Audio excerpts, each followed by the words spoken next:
ஒரு அழகான கிராமம். கிராமத்தில் 2 நண்பர்கள். அவங்க 2 பேரும் எப்படி நட்பாக வாழ்கிறாங்க அப்படின்றத பற்றி பார்க்கலாம் வாங்க. ஓகே, இப்போ ஃபஸ்ட் 2 பேர் இருக்கிறாங்க. அவங்க 2 பேர் என்ன பண்ணுறாங்கன்னா, 2 பேர் காலேஜ் போயிட்டுருக்குறாங்க, நீண்ட நாள் ஃப்ரெண்ட்ஸு.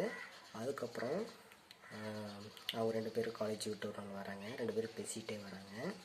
அப்போ ஒரு நாள் திடீர்னு ஒரு ஃப்ரெண்டு காலேஜ் விட்டு நின்றுறான். அவனுக்கு உடம்பு சரியில்லாமல் போகுது. அப்புறமேட்டு இந்த ஃப்ரெண்டு காலேஜ் போயிட்டுருக்கான், அவனுக்கு தெரியாது. அதுக்கப்புறமேட்டு எல்லாருக்கிட்டையும் கேட்குறான், என் ஃப்ரெண்டுக்கு என்னாச்சு வரல அப்படின்னு சொல்லி கேட்குறான்.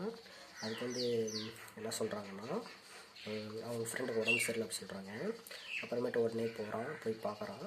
போய் பார்த்தோன்னே ஃப்ரெண்டுக்கு உடம்பு சரியில்லை அப்படின்னு சொல்லிட்டு போய் பார்க்குறான். அப்புறம் ஃப்ரெண்டுக்கிட்ட போய் கேட்குறான், என்னாச்சு அப்படின்னு சொல்லி கேட்குறான். எனக்கு காய்ச்சல் வந்துருச்சு அப்படின்னு சொல்கிறான். சரி வா ஹாஸ்பிட்டல் போகலாம் அப்படின்னு சொல்கிறான். ஐயோ ஹாஸ்பிட்டலில் ஊசினா எனக்கு பயம் அப்படின்னு சொல்கிறான். அதுக்கப்புறமேட்டு என்ன நடக்குதுன்னு நெக்ஸ்ட் பார்ட்டில் பார்க்கலாம். வணக்கம்.